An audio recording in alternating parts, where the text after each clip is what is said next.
Bonjour à tous, dans cette vidéo, je vais vous présenter l'application de comparaison disponible sur Medit. Si vous allez sur cette adresse, ici dans la barre de recherche, vous serez redirigé sur cette page et vous verrez la liste des applications disponibles tout en haut. Si on prend l'application Compare, vous avez la possibilité de télécharger des données tout en bas de la page, ici. Si vous souhaitez voir à quoi ressemble l'application que nous utilisons, vous pouvez le télécharger sans problème. Retournons maintenant sur MeditLink. Voilà, donc voici l'exemplaire que vous pouvez télécharger. Je clique sur l'icône d'application de comparaison, en haut à droite. L'application nous demande de choisir des fichiers qui seraient intéressants d'utiliser dans l'application de comparaison. Dans ce cas, les exemples de données représentent l'historique des cas précédemment scannés. Il est possible que vous ayez des scans d'un seul patient dans deux différents exemplaires. Et vous pouvez en sélectionner un de la liste ou d'un autre scan. Donc je sélectionne tous les fichiers dont j'ai besoin et je confirme. Voici le scan qui apparaît comme ceci. Ça ressemble à un assemblage de scans. Ce que nous allons faire, c'est de cliquer sur l'icône mode d'alignement en haut. Et je vais créer un scan dans les cadres référence et cible. En fait, ce sont deux scans que vous souhaitez comparer. L'un sera la référence et l'autre montrera les différences avec le scan de référence. Pour commencer, je choisis de mettre ce scan ici, dans ce cadre donc en tant que référence. Et celui-ci, je le mets dans cible. Vous pouvez changer le sens de l'image avec l'icône au milieu et je clique sur confirmer. En cliquant dans le second icône en bas, l'alignement se fait automatiquement.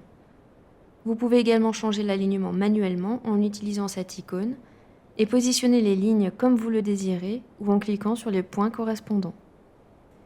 Nous avons maintenant un alignement correct, donc si on clique sur cette icône en haut, mode d'affichage de l'écart,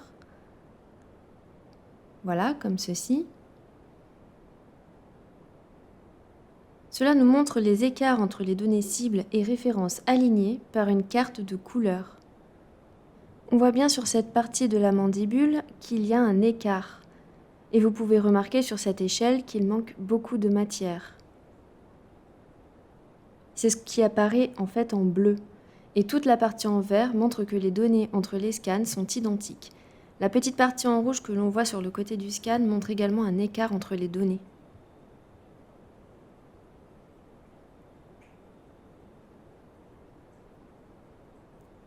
On va retourner sur le mode d'alignement, mais d'abord on va revenir sur l'icône « Réattribuer les données cibles et références ».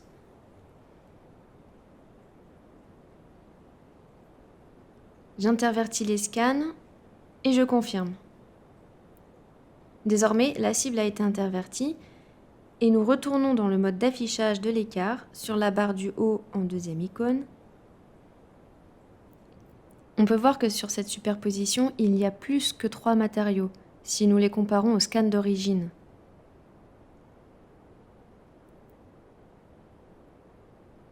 Vous pouvez vous amuser avec les options référence et cible sur la gauche pour faire apparaître les différents scans.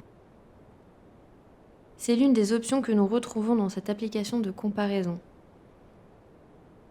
Vous avez également les icônes comme la carte des couleurs et vous pouvez y ajouter des annotations si vous le souhaitez.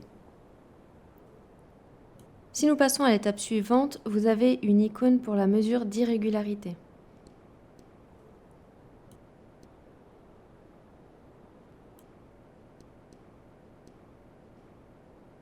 Je décoche toutes les options, sauf celle du maxillaire. Je zoome un petit peu et je vous montre. Vous avez une échelle sur la gauche avec laquelle vous pouvez afficher l'irrégularité de la surface des données en 3D. Il est possible de personnaliser la valeur maximale de l'irrégularité et de la tolérance acceptable souhaitée. Vous pouvez activer ou désactiver la carte des couleurs sur l'icône du bas. L'icône suivante sert à afficher les courbes, à analyser la rondeur des données qui sont affichées à l'aide d'une gamme de couleurs.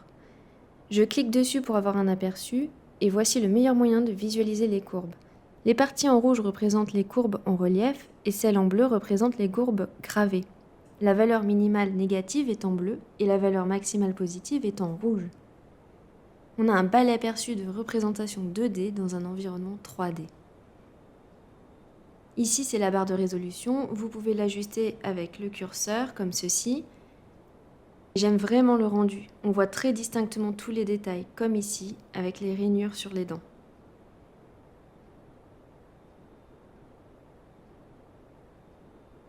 L'icône suivante vous permet de transformer les données 3D par rotation. Avec ce mode, vous pouvez définir manuellement les valeurs pour chaque élément. L'option suivante est celle que nous préférons. Elle permet de mesurer la distance, l'angle, la longueur et la surface sur les données 3D. Par exemple, nous allons sélectionner la mandibule pour la mettre en occlusion avec le maxillaire. Je vais d'abord désélectionner certaines options afin d'avoir un assemblage correct. Et lorsque c'est fait, nous avons à disposition les mêmes fonctionnalités que dans le Medit Scan que vous utilisez au cabinet sur les modes de mesure. Sauf que désormais, nous n'avons plus besoin de sélectionner cette petite zone par exemple, et nous pouvons voir le modèle en entier. Par exemple, avec la première fonctionnalité, on peut rajouter des lignes de coupe, donc ici et ici.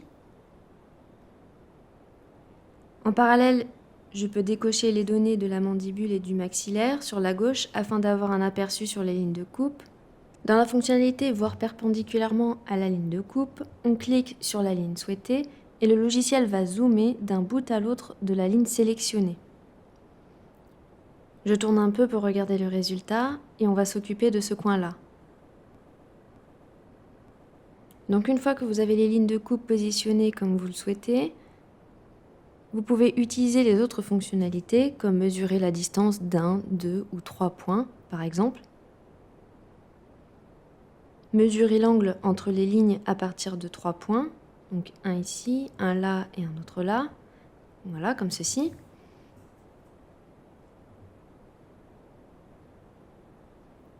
La mesure de la distance d'un point est vraiment très bien.